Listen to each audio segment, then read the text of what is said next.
Salut à tous et bienvenue sur Fail High Tech, j'espère que vous allez bien. Aujourd'hui on se retrouve pour une nouvelle vidéo de présentation d'une des dernières caméras que j'ai reçues de la part de Reolink.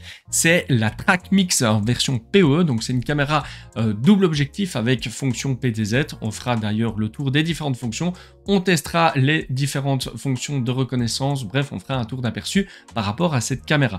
Avant toute chose, comme à l'habitude, je vous invite à liker la vidéo, à vous abonner, à activer la petite cloche, bref à faire tout le nécessaire par rapport à la vidéo et on se retrouve pour le déballage. Alors dans la boîte de la TrackMix, on va évidemment retrouver notre caméra, on va retrouver des petits autocollants indiquant que la protection est assurée par Reolink, on va avoir un patron de montage, un câble Ethernet, des vis de fixation, un accessoire pour l'étanchéité et les différents modes d'emploi. Alors si on s'arrête évidemment sur la caméra, évidemment on va retrouver nos deux objectifs, donc il y a un objectif de 2,8 et un objectif de 8 mm, donc pour évidemment faire les zooms et ainsi de suite. Ici, on va avoir le bloc pour insérer la micro SD qui peut aller jusqu'à 256 Go. Évidemment, elle est compatible avec tout ce qui est NVR de chez Reolink et les différents autres NVR qui la prendront en charge. Alors, la caméra peut évidemment être alimentée par PoE via le port Ethernet, mais elle peut aussi être alimentée avec une alimentation standard pour caméra de 2 ampères. Alors, si on ouvre évidemment l'emplacement en dessous, on va retrouver l'emplacement pour la carte micro SD et le bouton de reset qu'on va utiliser lors de la configuration. Comme je le dis à chaque fois, n'hésitez pas à utiliser les boutons de reset pour être sûr de partir sur une base clean. Alors pour la configuration, évidemment, on va d'abord l'alimenter en PoE. On va se rendre dans l'application de Reolink et là, en règle générale, si le réseau le permet, la caméra va se rajouter automatiquement.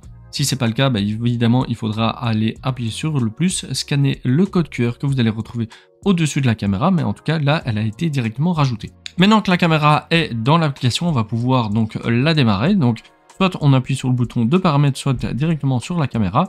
Et là, on va simplement initialiser la caméra. Donc ici, on nous demande de créer un nom à un mot de passe pour le compte admin. Donc admin par défaut, vous indiquez un mot de passe et puis vous faites suivant. Une fois que l'étape mot de passe est passée, évidemment, vous pouvez renommer votre appareil. On fait suivant. Et maintenant, il nous dit que l'initialisation est terminée, donc on peut faire terminer. Maintenant qu'elle est dans ce statut, on peut aller l'installer et on va pouvoir commencer à faire nos tests. Voilà, donc après l'installation de la caméra, je la teste depuis environ 2 mois et donc je peux vous en parler en connaissance de cause. J'ai fait différents tests et on va voir ce que ça donne à l'heure actuelle. Alors ici, je vous mets évidemment un aperçu de ce que donne la caméra dans l'application Reolink.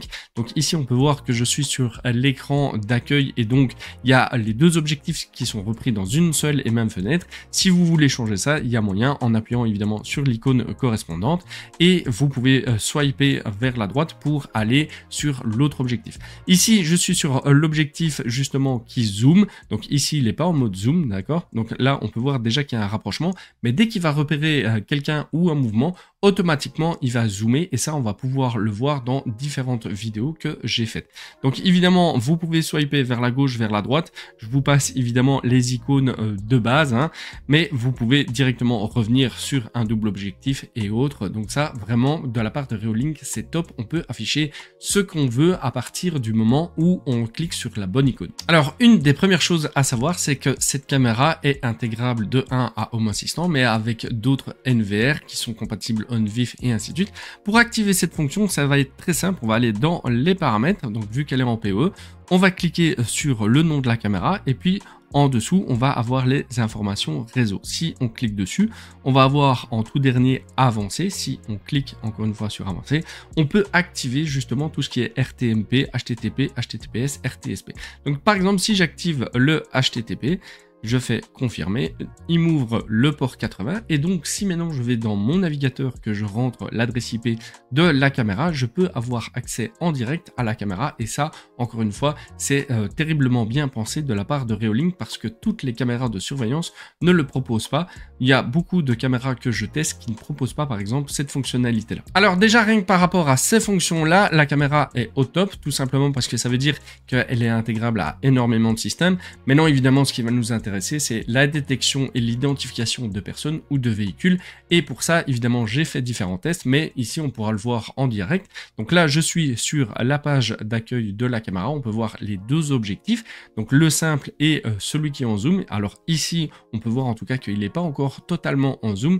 On le verra lors d'une détection de mouvement. Vous allez voir que vraiment, il zoome de très loin. Pour vous donner une ordre d'idée, ici, la voiture noire se trouve à plus ou moins 20 mètres. La fin de la rue se trouve plus ou moins à 25 mètres. Et il y a bien une identification, en tout cas, de mouvement. Et donc, le téléobjectif va vraiment zoomer sur ce mouvement et on va avoir une image vraiment hyper nette. Et ça, vraiment, la caméra, j'ai été énormément bluffé parce qu'il n'y a aucune autre caméra que j'ai testée qui est aussi performante que cette caméra de Reolink, la TrackMix PE. D'ailleurs, on peut faire le test directement. Donc, la voiture noire est garée à plus ou moins 20 mètres. Évidemment, donc l'objectif du dessus, je ne sais pas le bouger vu que c'est celui grand angle. Par contre, celui du dessous, on peut évidemment zoomer. Bon, pour plus de clarté, je vais vous passer en simple objectif. Donc là, il me met simplement l'objectif, le grand angle. Et là, je vais avoir justement le téléobjectif, donc celui qui va zoomer. Alors, maintenant que je suis dessus, évidemment, on peut zoomer avec son doigt, d'accord, ou ici mettre la résolution en net. Alors on peut voir que si on zoome avec ses doigts, évidemment la qualité est pas ouf, hein. Mais par contre, si on utilise le zoom de la caméra, donc si je vais dans le PTZ et que je vais utiliser justement la fonction zoom, là on va voir que c'est une toute autre histoire. Donc là je clique sur zoom et là on va pouvoir voir, donc là je vais augmenter le zoom quasi au maximum. Voilà, donc là en tout cas je suis au zoom maximal et donc évidemment même si on zoome sur l'image avec les doigts, on ne sait pas aller plus loin, mais on peut voir qu'une plaque qui se trouve aux alentours des 20 mètres est quasi lisible et ça franchement j'ai vu aucune autre caméra qui me le proposait. Et en plus de ça, il y a une détection de mouvement, donc l'algorithme qui est derrière chez Reolink est vraiment topissime, tout simplement parce qu'il me repère des mouvements aux alentours des 25-30 mètres et il va zoomer dessus et donc il va s'attarder sur les mouvements et ça vraiment c'est topissime. Maintenant je vais vous montrer évidemment des vidéos reprises depuis la caméra, donc simplement en allant par l'application et en faisant télécharger.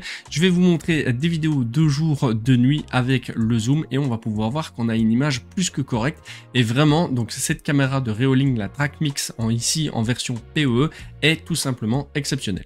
Dernière chose à savoir sur cette caméra de Reolink, elle est disponible en plusieurs versions. Donc moi ici j'ai la version PE, donc alimentée via câble. Vous avez aussi la version Wi-Fi, la version batterie, donc vous pouvez y brancher un panneau solaire et elle est totalement autonome et elle filme en 4K. Vous avez la TrackMix en version LTE, donc via la 4G ou via en câble et 4G. Donc vraiment elle est disponible pour tout le monde, quelle que soit votre configuration que vous voulez.